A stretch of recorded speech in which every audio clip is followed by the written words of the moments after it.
Hey everybody, Pastor Hans here, and this week on the Daily Dose, we've been talking all about just sort of random questions that we as Christian people have about Christmas. And in this Daily Dose, what I want to get to with you is, what does the word Christmas actually mean?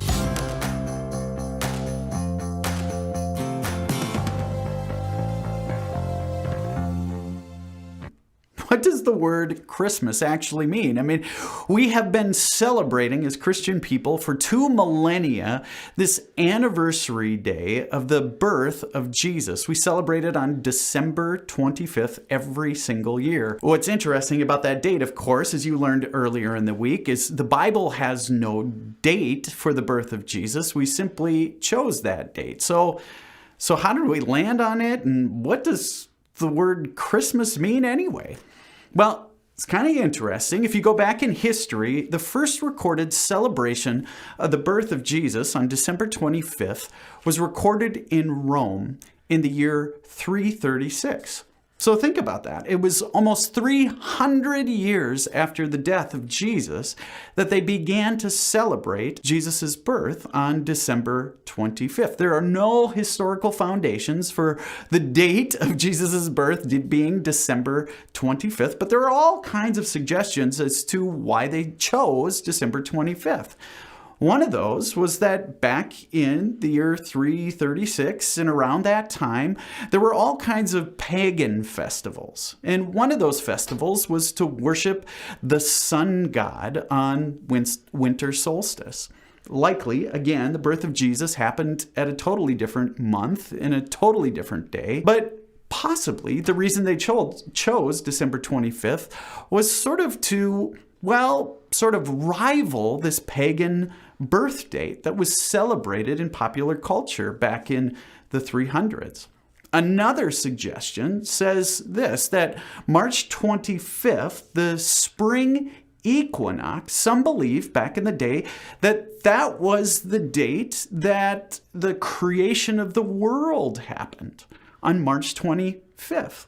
And so move forward from the spring equinox, 9 months later, what do you get? You get December 25th, the birth of Jesus, 9 months after the creation of the world. Some suggest that's the case.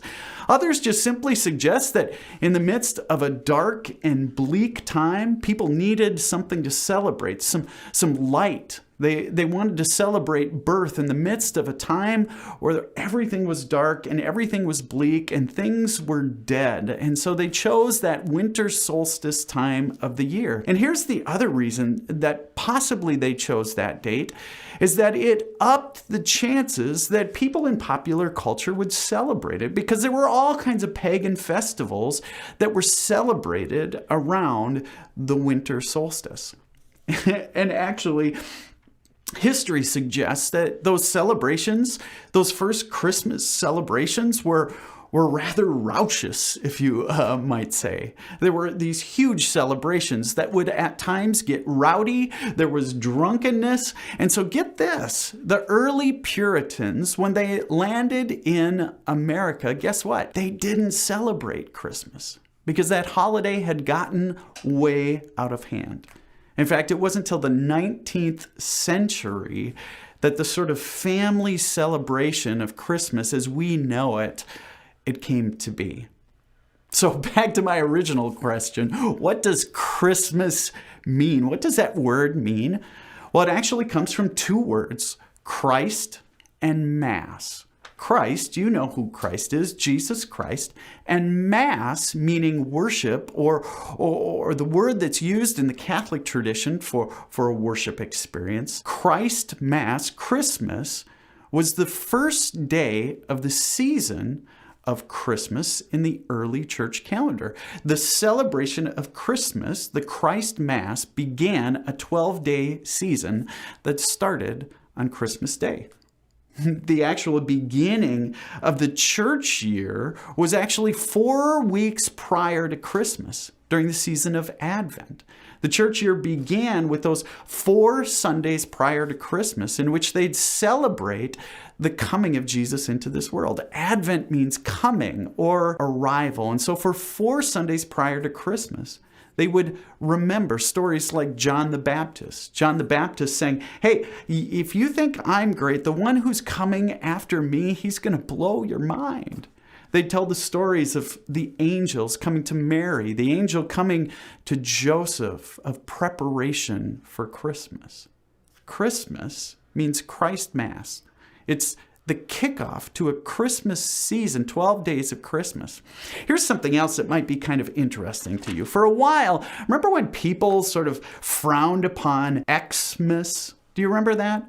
People would kind of go, what's this all about? Are you taking the Christ out of Christmas? Well, it's interesting. In the Greek alphabet, the chi, which looks like RX, actually is the first letter. If you were to spell Christ in the Greek language, it began with a chi, which looks like an X. This X was a symbol of the Christian faith in the ancient world. In fact, you might see on a pastor's stole or in a church a symbol that looks like this. That's the chi rho. Chi being the k sound, the chi sound, and then the P, what looks like a P, is the rho. That's the second sound in the word Christ. This has been used since Constantine as a symbol of the Christian faith. And so when you abbreviate Christmas with Xmas, well, that was something that was done ages ago. It was a symbol of the Christian faith. So what does Christmas mean? Christmas is Christ's Mass. It's the day, regardless of what the history is or how it landed on December 25th, none of that really matters. What matters most is it's on that day that we remember that this Jesus came into this world. Came into this world that is so dark too often, is so weary. I mean, isn't it a beautiful thing that we celebrate in the darkest part of the year, this idea that Jesus came into our lives as light? Because folks, don't we need it? When we turn on the news, we look at our relationships with our family that are too often tense and too often broken. When we look at the mess of our politics and all that's going on in the world, don't we need that one that comes into this world in the darkest of the year as light? Don't we need to celebrate the birth of someone that brings hope, peace, and joy? Folks, thanks so much for tuning in to the Daily Dose. If you're watching on Facebook, maybe you'll share this. If you're watching on YouTube, hit the bell so you get notifications. And if you're watching on Cable Access 181, invite a friend to watch with you. Have a good one, everybody.